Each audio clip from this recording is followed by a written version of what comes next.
I was looking forward to playing Stalker 2 a couple of years back in 2021, mainly because I was given Game Pass Ultimate for free from Microsoft in 1 year, but unfortunately there were some delays and sadly I couldn't get it to play because it was sad because I was really looking forward to trying the Stalker game for the first time, and because of the delay my Game Pass Ultimate was going to expire soon, so I opted not to renew it because I really don't feel like paying the same subscription every month for something I'm not going to use for all these random games just going to disappear, you know?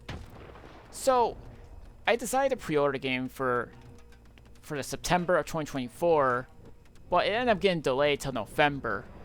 But while we were waiting, we did get the original trilogy. Now it's always been on PC for several years. It got a console release on PS4 and Xbox One, and then later on Nintendo Switch. I never mentioned the Switch version in that video because at the time, there was no Switch version to come out.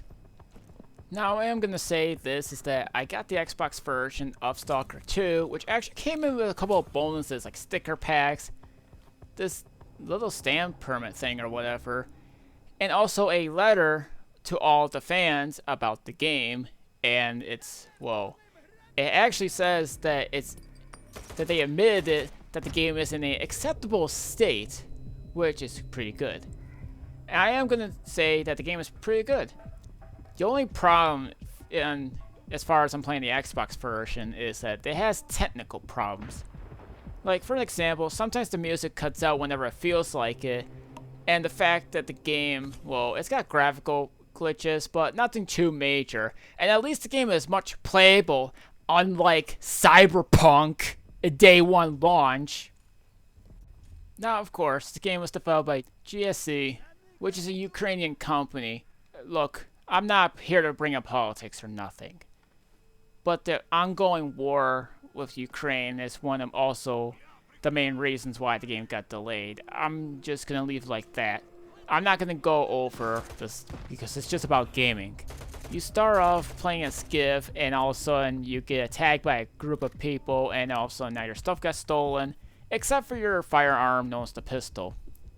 But that was all you got, so you gotta go around and look for supplies and whatever, and that's basically it. You can do some side quests, there's lots to do, but here's the thing about this game.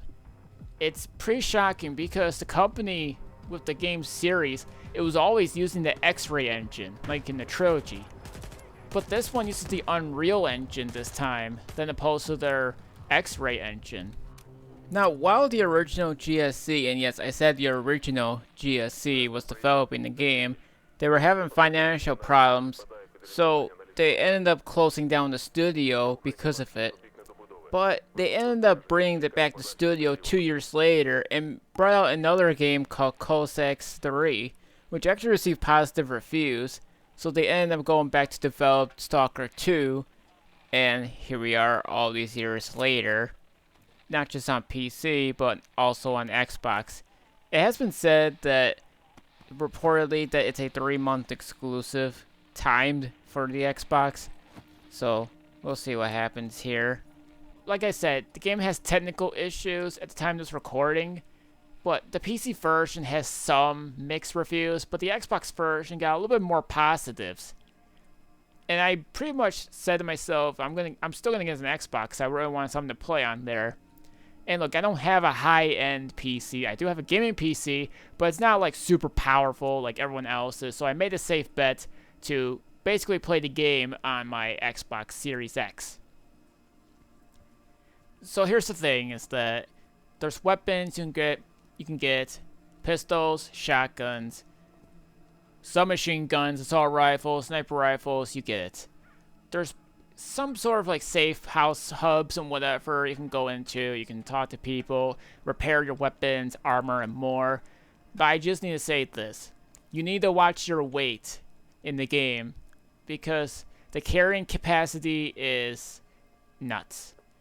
Because as soon as you start getting more stuff for yourself, the more you're going to start getting overweight and whatever, and you really need to watch it. I'll give you some small tips here and there as to how you can prevent such thing. There are some artifacts you can find that you can equip that can decrease the amount of weight, well, on yourself, of course. And there's also container upgrades. Look, it's not a weight upgrade, but it is for your RFX, so that way you can prevent more weight problems in the game. Now you can also reduce the weight on weapons as well as armor, which you can do that, but armor sets cannot be done by certain NPCs, so you'll have to try to find your own, which I still have not done yet. And I'm just gonna say this too, there are also some elemental traps out there like winds and whatever. If you see something weird or whatever, you can use one of your bolts to throw at it and it'll activate the traps and whatever temporarily, so make sure you make the right moves and whatever. But sometimes there's traps you can't even see, or neither does your detector will beep at them. Yet when your stuff starts beeping, that's when it happens. Oh yeah, in order to find artifacts, you have this little detector thingy, and once it shows up, you can grab it and put it in your little pouch. But I will say, artifacts in the game, pretty much, well, you can sell them for a good price. But look, if you really need money, you can also do some side quests from bartenders and whatever. But the quests depends to how much money they'll give you. But you're gonna need some med kits, bandages, and whatnot to basically, well, cover yourself.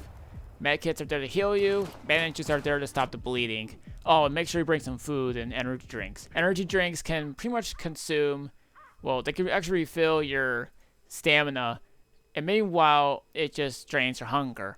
Yeah, the food-wise, you can get bread, sausage, canned tuna, and whatever.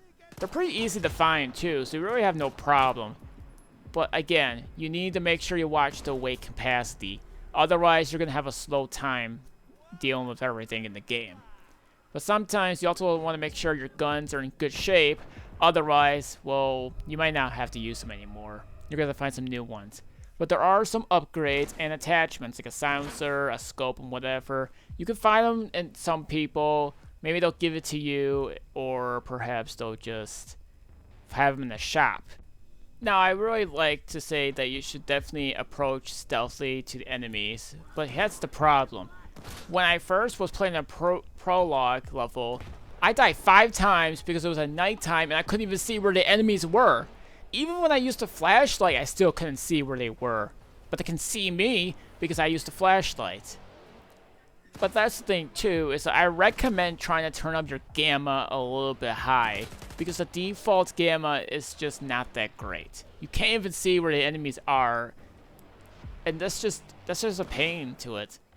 But I will appreciate this game being realistic, at least, in terms of like gameplay and graphics wise. And the thing too is that you could play the game in Ukrainian language or the English language, but I played the game in Ukrainian language with the English subtitles because I felt like that would be like the best way to experience the game, and pretty much so I was in the rights with that one because it fits the setting pretty perfect. I don't care if people don't like it. Give it a chance before trying that. It's like saying you play Yakuza games and it's only in Japanese with the English subtitles and you like that, right? I don't know how people don't like that. Well, I mean, at first you might not like it, but then you might get the hang of it. Because everything will fit the story and everything so perfectly.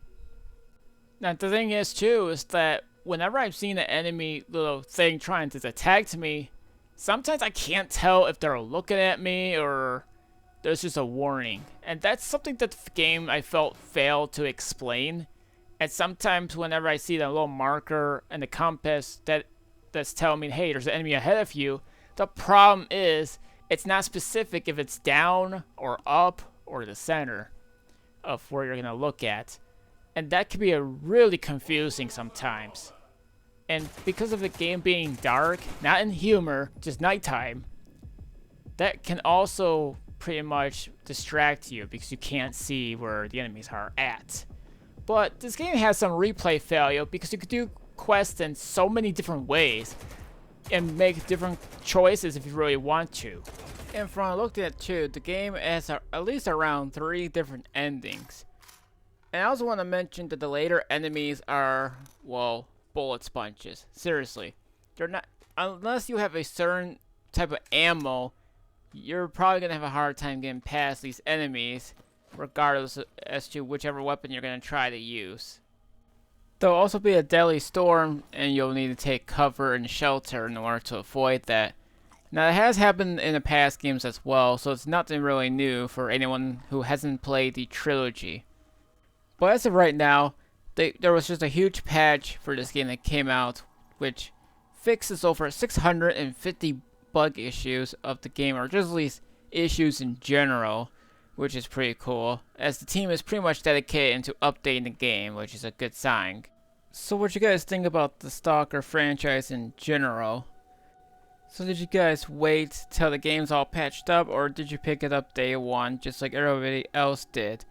Which so far actually sold pretty well, so as far as I can tell. And did you have a much better experience with this game at launch than when you did with Cyberpunk, the most overhyped game in the world? Anyways, I definitely say that you should give this a try if you're up for the challenge. But if you guys are not up to the challenge because of its difficulty, then, well, I don't blame you at all.